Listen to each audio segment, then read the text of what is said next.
Hello, everyone, and thank you so much for joining our live event. My name is Victoria, and I work for Factorial HR, which is an all in one HR software company offering digital solutions to HR professionals all around the world. Hi, Ryan, and welcome today to our live event. Hello. I wanted to say that at Factorial, we love to simplify your HR processes. So we invite you to subscribe to our YouTube channel afterwards, where you can follow our live events that happen every 2 weeks and which we created for the purpose to cover trending HR topics and share them with you. Today, we are very excited to have Ryan Allen with us. He is a wellness advocate, speaker, and expert. He graduated from Birmingham City University with a degree in visual communication. Time based media led him to work for the BBC on daytime design programs. He is also a former class teacher turned podcaster, where he hosts the Hey Ryan podcast and his highly popular podcast show on the Wisdom Live app. Ryan's life mission is to enable people, especially 10 million men, break free from anxiety and live life with purpose and direction. During the next hour, he will discuss today's topic: how stress and mental health awareness can transform lives in the workplace. He'll be covering the three main key points: knowing your relationship with anxiety, understanding anxiety and its impact on ourselves and those around us, and how to cultivate a safe space and build bridges of trust and honesty with employees. Before we start, please tell us all in the chat where you're tuning in from, and also please share your questions in the chat while we're doing the presentation. Hello again, Ryan, and we're pleased to have you with us today. You can take over from here. Excellent. Thank you very much. So I am very, very delighted to welcome you all to this live show. I'm Ryan Allen. I'm a podcaster from used to be a teacher, and now I'm talking about sort of men's wellness and advocacy because that's something that's really important. But also importantly, Stress Awareness Month, because obviously this is April, and a lot of people are really feeling quite sort of demoralized in some ways because we've had a tough 2 years and now what will be 3 years. So today I'm going to be sort of talking about how to deal with the conversation around anxiety within the workplace, because it's a very difficult thing to do and it's something that I've been very much aware of. And I'm hoping that this sort of presentation will open your eyes to see how to do it, how to kind of manage yourselves, whether you're a director or you're a manager, and whether you're a HR manager, for instance, or you're an employee of a large corporation. One of the things I would say, if you've got your phones out, please make sure to download the scanning QR codes, because I've got some QR codes throughout the entire presentation that you can use to scan some of the interactive content. So please make sure to have that on your phones. So I'm going to kick off today. So how stress and mental health awareness with long-term solutions can transform lives in the workplace, and it certainly can. We're going to look at four main sort of levels. First, we'll be looking at knowing your relationship with anxiety. Two, we'll be understanding anxiety and its impact on ourselves and those around us. Third, will be how to cultivate a safe place and build bridges of trust and honesty with employees, which is a very, very important one. I'm really looking forward to talking about that. And finally, number four will be our Q&A. So you can ask me questions about any of the things that you've seen today. Okay, so my objective will be focusing on to open the conversation and suggest some actionable ways to build bridges of trust between employees and employers on the topic of stress and anxiety in the workplace. One of the biggest contexts that we're going to focus on are three bits: knowing your relation with anxiety, as I said, understanding anxiety and its impact on ourselves and those around us, and how to cultivate a safe place and build bridges of trust. So how do we start talking about anxiety at work? Well, it's very difficult, to be honest. A lot of people find it very, very challenging. And note there's a QR code in the top left corner, so please make sure to scan that. But I would say be intentional and share your experience where anxiety is a real thing, in your life. Now, you can do it at lunchtime. You could do it during a short break or after work drinks, which I know a lot of people do in corporate world. But I would say in order to kind of start that process of conversation, you need to start small and build from there. It takes a lot of courage to do that. But I would always say, never say how you're doing. I always say to people, how's life with you at the moment? How's life treating you at the moment? That often changes the conversation, and that will often allow people to start opening up just a little bit. But don't go too intense. Just ask, how's life treating you at the moment, and then let that conversation sort of flow. So, in order to kind of get to talking about anxiety, we kind of need to know what is anxiety. So, anxiety is defined as is when someone feels a sense of unease, such as worry or fear, that can be either mild or severe. And how this impacts people at work? Well, here are these stats. So, 1 in 6.8 experience anxiety and mental health problems at work. Women in full-time employment are twice as likely to have mental health problems as men. That's 19.8% versus 10.9%. And 12.7% of all sickness absence days in the UK are linked to mental health conditions. And that is a serious situation. So that's just the statistics on that.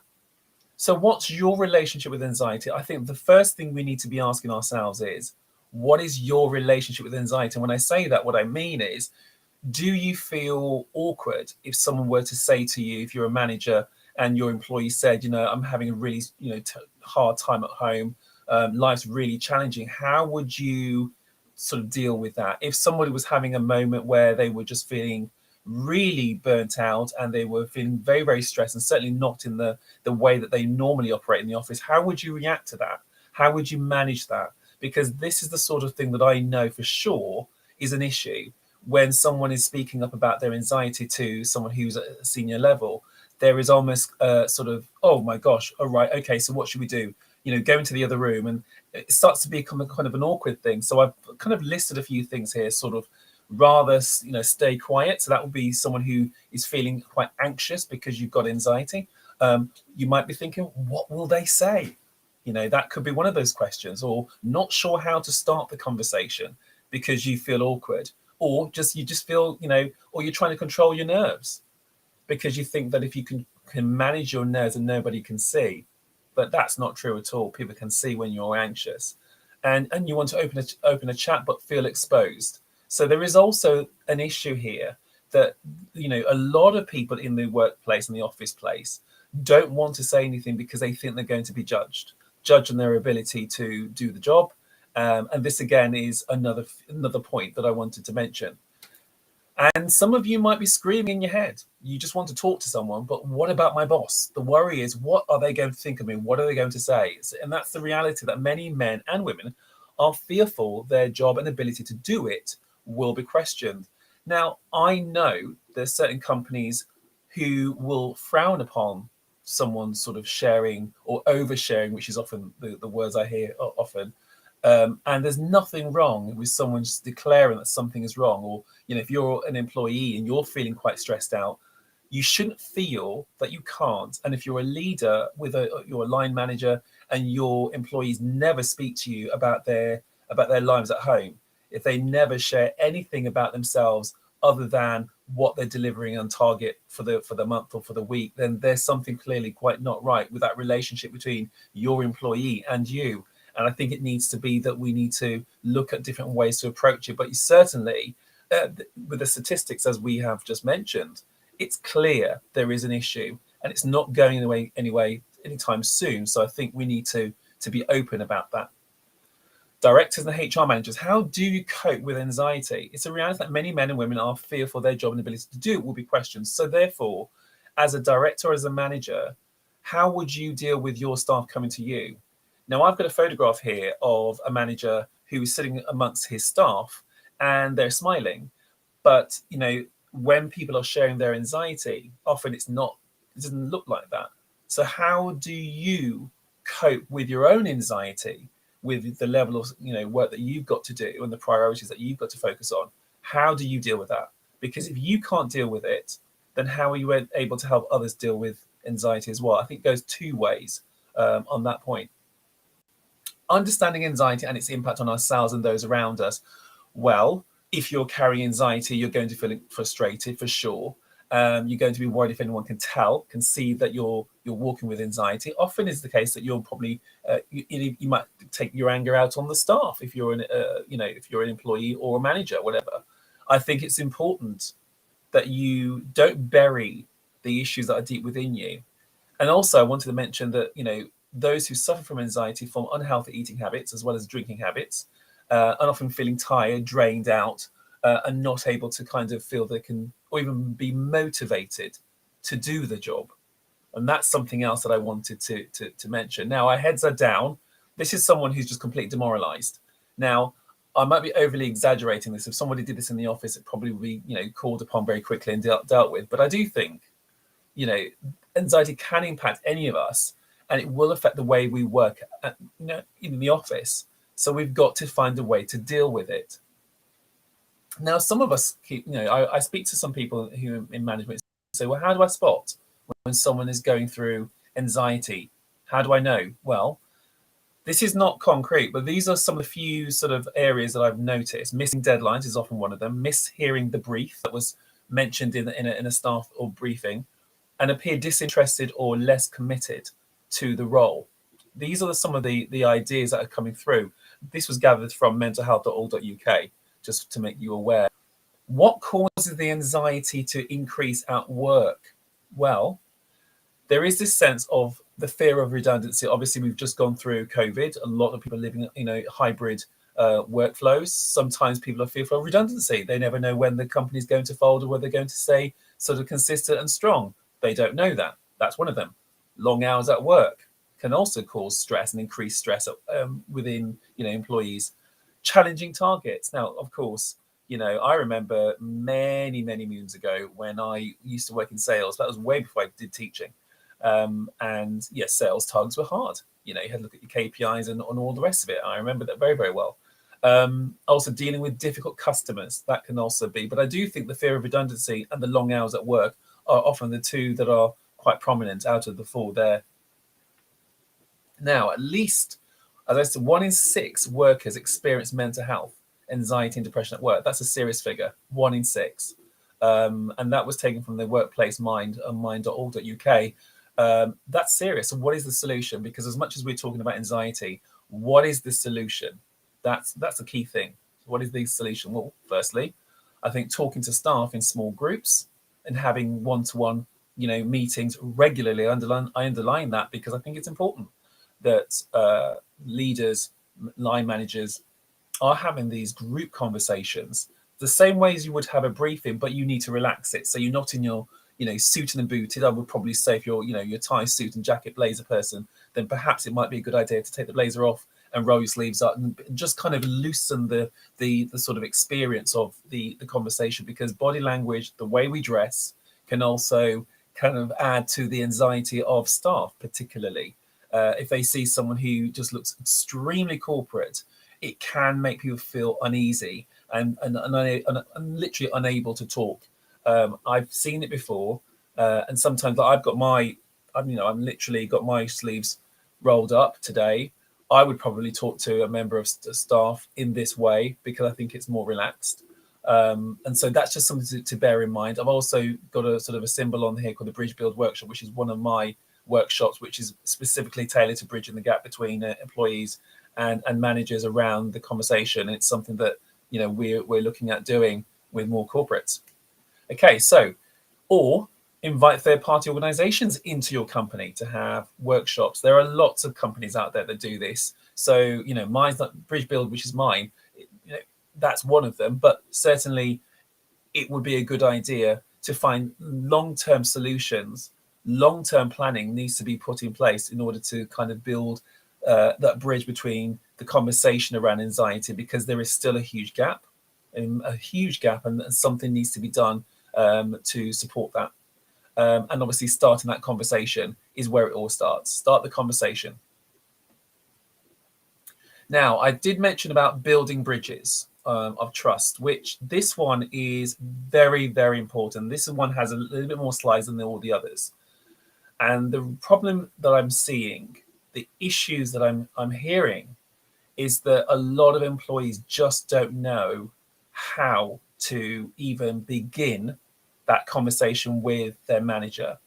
And managers, as much as there's a lot of stress on your side, if you've got employees that don't even know how to share their sort of concerns or worries, then you're going to find yourself having issues with retention. And staff retention is going to be the big issue for you. And I definitely would say that the sooner that you start looking at ways to bridge that relationship, and for it not to be just about the work, but it's also about having happy staff.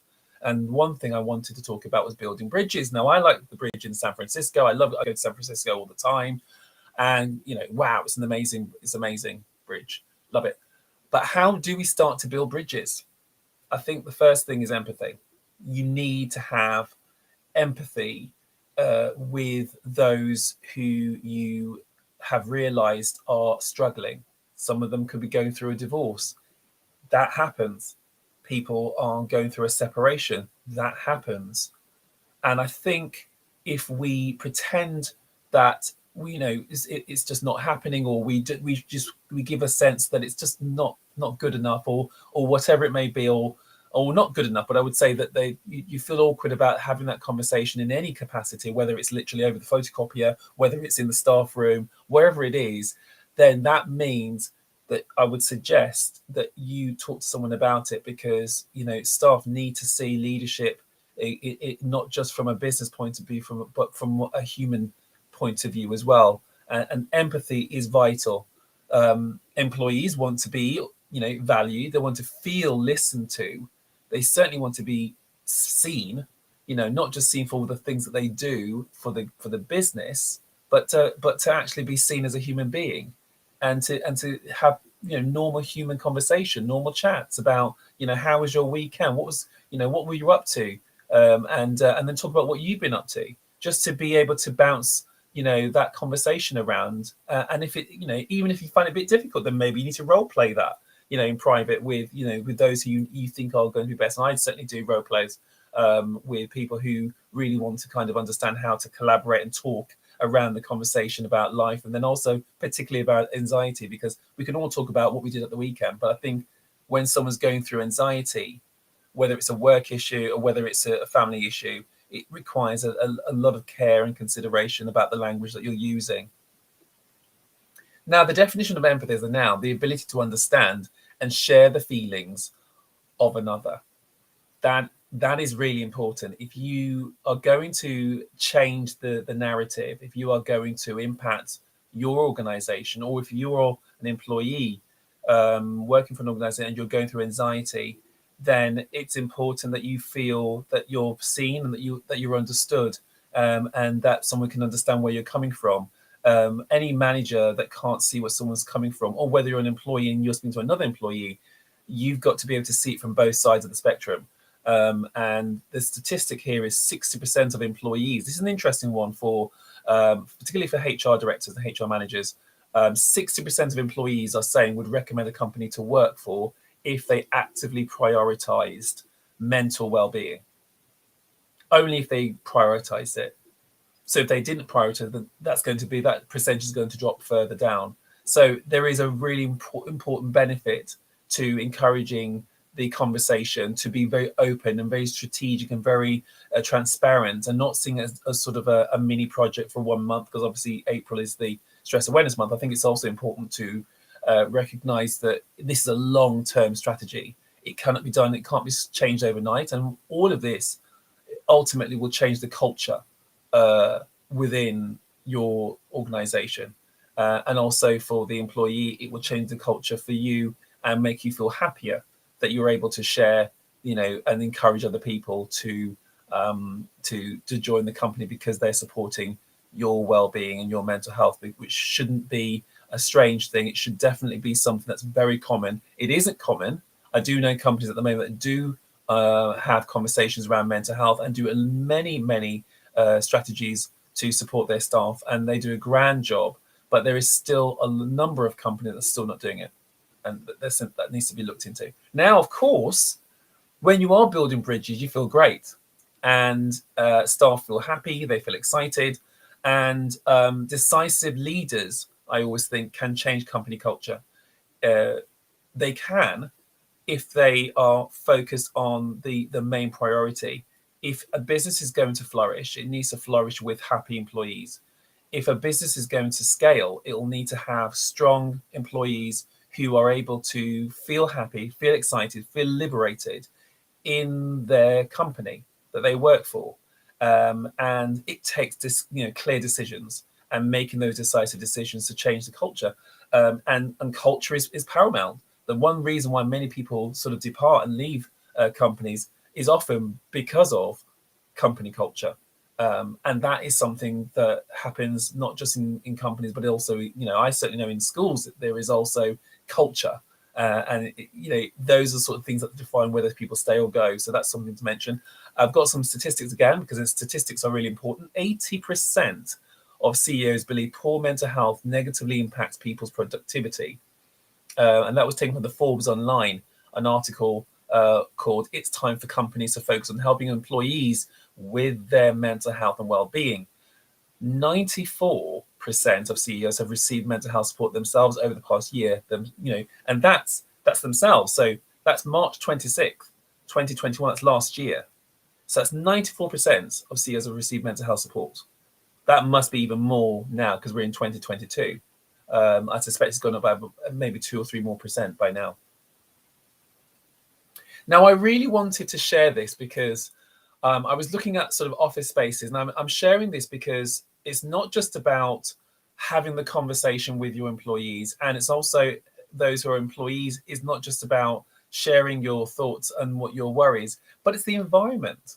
I think the environment that you're in can also impact your stress levels, and it can either increase it or decrease it. And I just selected some office spaces that you will recognize, and I've also put a QR code on there for you to scan to be able to look at the article that covered some of the best working spaces in the world. And one of them is Google Office, what you'll see on the left, which has trees on the inside of their building. And of course, it's going to be a huge amount of investment. But I actually think, your staff are important. If you're a director, you're a manager, or you're a line manager who work, and then you've got a team under you, you need to have an environment that is going to be conducive to have those open conversations, is going to be enabling you to have those enlightened moments. It enables you to feel excited and thrilled to be at work if you're an employee and you're working. If you're going through a stressful time at home, perhaps, or whatever it may be, going into an office that looks like this is probably going to make you feel a lot better. And I think also the Lego office, I thought was fantastic, because the Lego office, they've got some sort of a metal slide that slides down from the top floor down to the bottom. It's amazing. And I thought I would share that, because fun and relaxed workspaces are the kind of place that you want to be in. And I certainly would love to be in those offices. My goodness, wow. Now, this one is amazing. It's in Spain, called the Sagaz Cano Architecture Office. Now, incredible. It's almost embedded halfway into the ground and is partly outside. And these are sort of environments that really spark creativity. Now, if you're feeling ultimately, overwhelmed by something that's going on at home, or if you're feeling that you've got targets to meet, which many people do, working in an environment like this, don't you think your mind will feel a little bit better? I probably think it would. And the fact that you've got the element of connection with the outside world, and I always talk about forest bathing as one of the great ways. And if you don't know what forest bathing is, it's basically getting out in the park and sort of embracing the nature that's outside. And some people call it earthing. Some people just sort of saying, taking the socks off and stepping on the ground, on the grass, is always a great way of kind of grounding ourselves. And this space just looks incredible and inspiring. And there's also a QR code there for you to be able to access the content that I found these images to maybe get inspiration. And if you're a manager, you're looking to invest and put some money towards, refreshing the spaces that you have working, your staff in, then, these are a great way to be inspired. Here's another one, Airbnb. And another, wow, what a lot of fun. I mean, and you've even got staff they have to have their own dog walking through. I know that some people say, I'm not going to have dogs walking through the office space. I know, but I'm just saying, this is an option. just look at the fun, look at the and they're all doing good at their job. Airbnb is one of the most successful companies in the world, and they're having fun. And I think you'd have a lot more fun being in an environment like this. This is the another one called the Nokia office. This is very earthly. It's got it's wooden oak. I believe it's wooden oak coffee table, and it just looks like another house. But this is a workspace, and it's this relationship between home and an office is now being sort of converging together. I think this is a great place to work and be inspired and to relax. And that sofa that's there is a great place to be able to have those kind of sit down conversations with teams about what's really going on at home, what's really going on in life. You don't need to sort of pry into their lives in such great detail, but I do ultimately think that if you are in a space that enables you to have a more relaxed conversation rather than someone fearful of their job is going to be on the line because of the manager wants to talk to me, which is what a lot of people will be thinking about, that this is an environment that would certainly change that. So this is just an idea for you to think about. Now, I'm a big fan of Ilse Crawford, now CBE. She's an interior designer in the UK, and she has done amazing things for interior design. And I had to mention her because I wrote a blog about her, and I talk about interior design and the way in which spaces can really add to our lives, and it can be a symbiotic relationship between space and yourself. And one thing that I recognized from Ilse, she was talking about this on the Netflix show Abstract, The Art of Design with Ilse Crawford. You'll actually be able to get a link to watching that on YouTube. So there's a QR code there, so you can scan that to be able to have that to look at after this conversation that we're having now. But also there's a blog that I wrote, which also has a QR code, so you can scan that to be able to look at the content around there. And actually in my blog, I've also embedded the video so that you're able to watch, listen to, Ilse Crawford, but also read the blog that I wrote around the conversation about how space can transform your mind and give you more headspace in your place. And I think if you're a director, you're a manager, you with a team under you, it's really important. Ilse Crawford will be the great video to watch to get inspired and to start thinking about, well, maybe this space is just not working, or we've outgrown the space that we've got people working in, and we now need to change it. This is the interior designer I would vouch for. She's incredible, and she's done work for IKEA and many other big brands, but she has a fantastic story to tell, and I would definitely say make sure to watch her on the Netflix series Abstract, The Art of Design with Ilse Crawford, CBE. I also wanted to share with you this app. So there are many apps that have sort of helping people with their stress levels. So this one I found, which is Ginger Emotional Support App. And this is an app designed for corporations. Now you'll see some of the big brands at below. So TaskRabbit, Cigna, Accolade, Optum, SurveyMonkey, Sephora, and BuzzFeed. They're just a few. Now, I believe this is an app that's primarily within the United States of America, but I'm not sure. Maybe it will work for you in the UK. But I just think that it would be good to have a look at this. I'll put the website there, ginger.com, and also there's a QR code for you to be able to access the app straight away. So you just scan it, then you can have that to also have a look at. And I'll sort of pause here a little bit so that you're able to do that before I move on. So I'll wait a couple of minutes and then move on. So, all right. And finally, I always like to leave with a quote on any kind of webinar. And Keanu Reeves, who we all know in the world, and if you don't know Keanu Reeves, then I don't know what you've been doing for the past 20 odd years. But anyway, Keanu Reeves has, never hidden away from sharing his thoughts and feelings about the world, and a very, very generous man from what I've heard.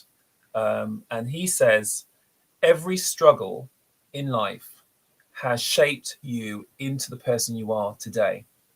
Be thankful for the hard times. They can only make you stronger. And that really resonated with me. And I really felt that, because I've been through, ups and downs as we all have.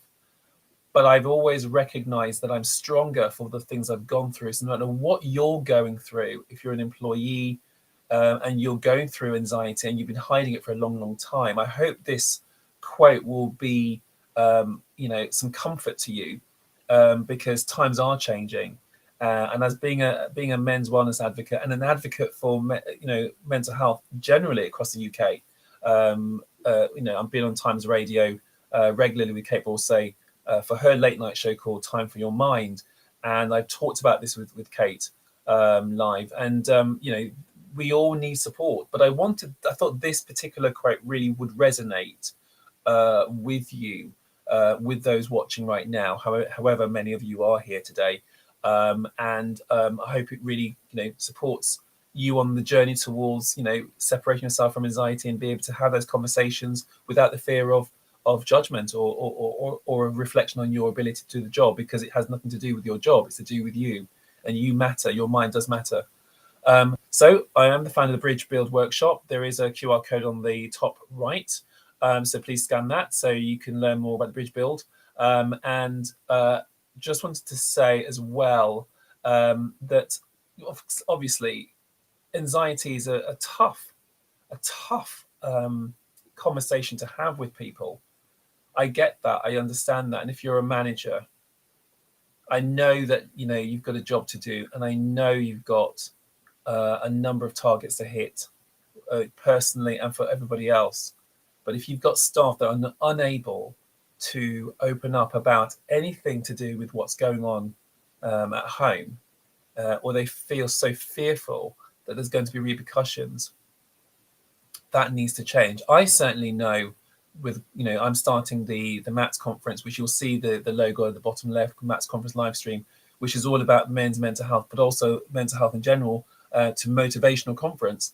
I know the teams that I'm going to be having need to be motivated by me and should be able to be open with me as well. And I think that is important. So I do think there's a careful balancing act between, professionalism, which is ultimately super important, but you also need to balance it out with the empathy, and managing and supporting your staff is crucial if you want to maintain retention. And I mention that because people leave their jobs not because of a salary necessarily. It's often because of anxiety and stress, and not being seen, or feeling that they're not being heard. And ultimately, they will ultimately depart if they feel that they are not being sort of supported in any way, or feel fearful they can't talk about anxiety at work. And that's it, really. So I just wanted to say, thank you for listening to me today. I've gone through it very swimmingly, I think, and I sort of timed myself to make sure that I would be around about 30 minutes into that, because I really wanted to have some strong questions and answers around this conversation. So I think that is that. So this is the Q&A page. So please do scan either my personal site or my MATS conference to learn more about that. And I'm now open for questions. Yes, we already received the questions in the chat, on YouTube, on LinkedIn, also on Instagram stories. So I have them here prepared for you. Wow. Okay, let's begin. The first question is, how can we make our managers have more empathy towards their employees? I think we can. I think the first thing for management to do is to be open and acceptant of the fact that there is an issue. Because if a manager doesn't recognize that there is an issue, or is just very tunnel vision, I think that means they need to have a separate conversation with their own management team and say, look, I have to admit, I'm not sure. I don't feel comfortable. And I'd rather see managers saying, I'm not comfortable, not because I don't want to, I just need help.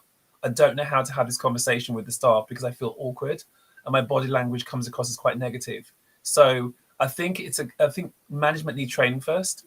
And then obviously with anyone else who wants to, have those conversations, it can be had. But I think management need to be more self-reflective first.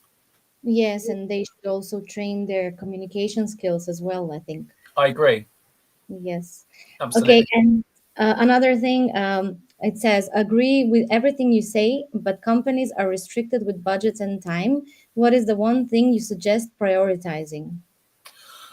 I think, of course, every company has budgets, yeah, but your budgets and your staff retention are also key factors. If you're losing staff, no matter what your budget is, you won't have the staff to support that target. So you need to balance out the budget, but you also need to balance out people's lives as well. Because if someone is going through anxiety and they're hiding it all from you, you may prejudge their performance based upon what you think is just because they haven't met target.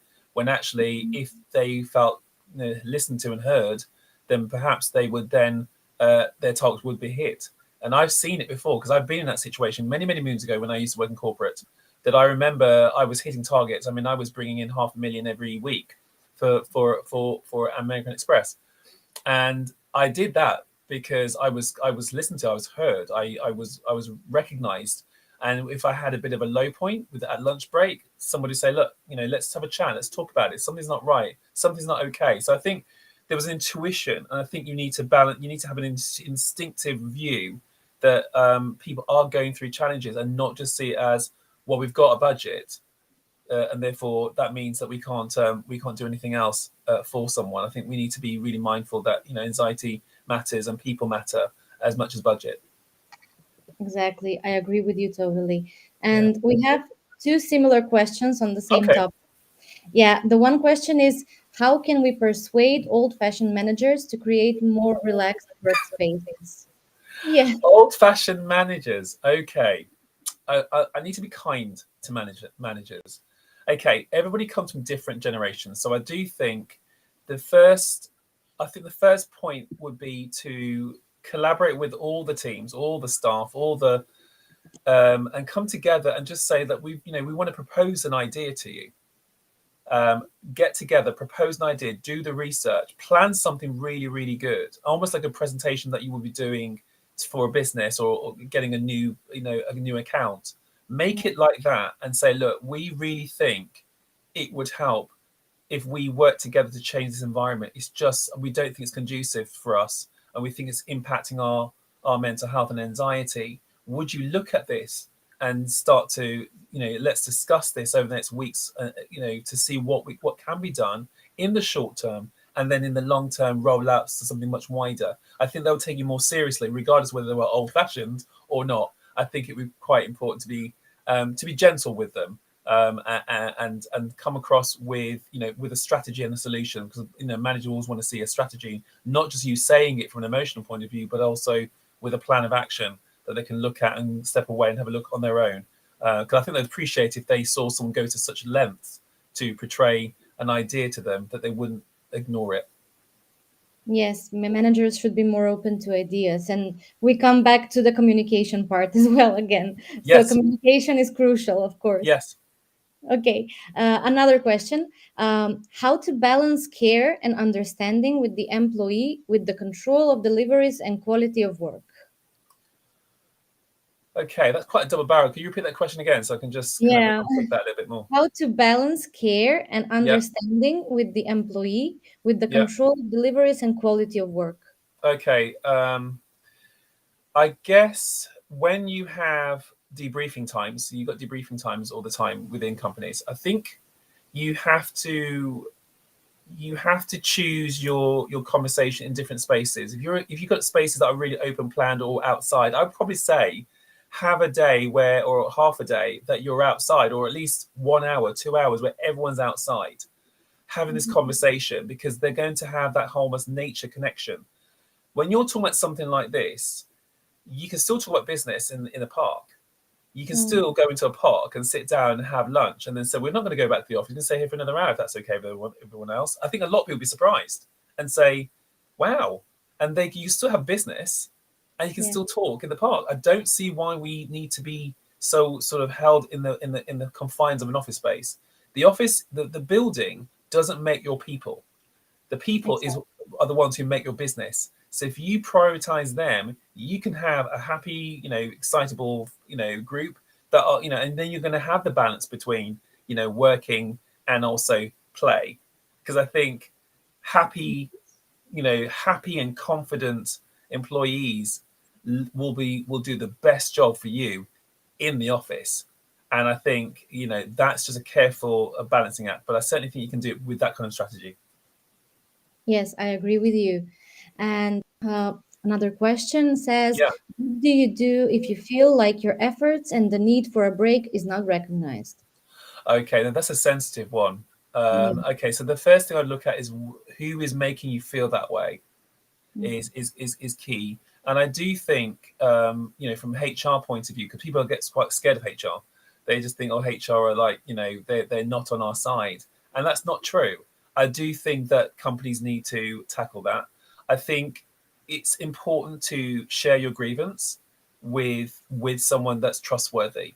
So whether that's a line manager that you trust, it needs to be someone who's trustworthy. He can be, he can be very, very objective, and if you can do that, then share it. But I also think you need to think about your future.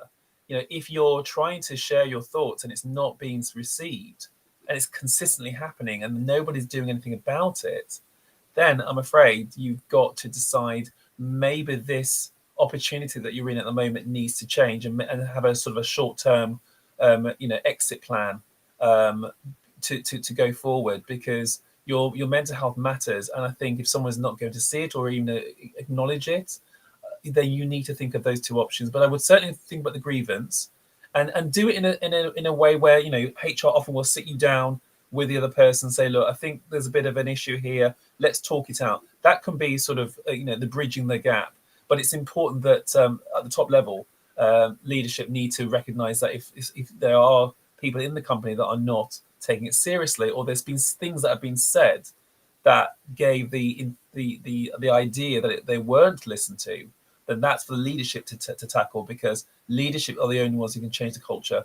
As much as employees want to change culture, they can't. It's got to come from the top. Yes, exactly. And another one is says, what's your view on a company having a designated person to handle this subject? So we Yeah, should all have like one person yeah, I responsible. believe in that, because Bridge Build Workshop, we have, we like to have designated people within organisations to take part. So, we would have probably like Victoria, you would have you as someone who would be a Bridge Build ambassador. And I think that is important. You need to have someone who's designated, who's impartial, someone who's not literally embedded in the organisation, or somebody who is embedded in the organisation but is really on par with supporting people's grievances, because it's mental health focused. Because if these are being dealt with quickly, often it will be dealt with more quicker, if there's someone in the organisation you can go to straight away. Yes, I think that we should have like a person for that in each company. It would be very beneficial. Uh, And another thing, it says, how do we start the conversation about mental health with our manager? I find it a bit awkward. it is. It's super awkward. And you know what? Say to your manager that, can we go for lunch? Change the environment. Don't have the conversation in the office. Everybody gets stressed out. It's hard to be working with a target hanging over you, and then to have that conversation. I would say, let's go for lunch, or do you want to have a chat on Friday? Do you want to have a chat, after work? There's something I want to get off my chest, and I don't think I can have this conversation here. And if they go, well, yeah, what's it about? It's, just some anxiety I'm having at the moment. I just want to talk to you. That's different. That's easier than Yes, saying, yeah, I need to talk to you now, as though it could be perceived in a different kind of way and read differently. So I think change your environment gives you the confidence to speak up. If you do it inside the building, you're most likely going to find it very, very difficult. If it's a very open planned or somewhere, then maybe that would be easier. But I always say, from just experience, I would never want to talk to someone about something like this necessarily, unless it was an environment like Google, then yeah. But if not, I would say outside. yes. Uh, just now, we received another question from John. It says, Yeah. most line managers do not listen to the HR. How does the HR personnel ensure that the employees are saved from a toxic line manager or supervisor? Okay, something like that is difficult to break. If that's a strong structure, that's construction of power and hierarchy. You can't change that. All you Mm. can do is do your best to try to have those conversations, and if they're willing, and say, look, are you willing to listen to me about this conversation, are you open to this conversation? Negotiate this conversation with them. And if they say they come across as, yeah, I'm happy to, and you feel that they're not really listening, again, Mm. I would say look at your option two and see maybe it's time to look at potentially other organisations that are going to be supported. I know many of them that are, and they're big, and they do prioritise their staff on mental health because they realise that as soon as they started that, retention changed. It was much better, and people were happier, and they didn't want to leave, so they were very happy to stay. So and also another key thing to mention: someone who you need to watch for when staff are leaving. If you're a HR manager or HR director, the one key thing to note is if they're really really good at their job all of a sudden, they become very very good overnight. You need to look at that because that could be they're trying to tie some things up and finish things off before they exit. So it's just mindful of that's another tactic that I've noticed, that sometimes people do great work, but it's bizarrely super fantastic, and you have to wonder why. And that could be not necessarily always is the case, but sometimes it is. Yes, and connected to this subject, another question. Yeah, Since April is Mental Health Awareness Month, yeah. obviously. How much do you think that mental health affects the Great Resignation? The trend now that it's going on all around the world. I believe that mental health is very connected to people resigning and leaving their jobs. Yeah, retention is people are leaving their jobs because they need to be able to have an outlet. They need to be able to have a conversation with someone. If they're walking around and only working, and they're on autopilot, and they're not ever expressing their own inner feelings with anyone in the office for months, that is going to tire someone out. It will exhaust them. It will really just build such a level of resentment in some ways because they feel like, well, why am I here? And I can't even speak to someone about it for fear. But then again, that thought pattern might not be accurate. It may have come across that way, and that's for management to start asking themselves: do we actually, confidently share the conversation about anxiety at work and talking to us?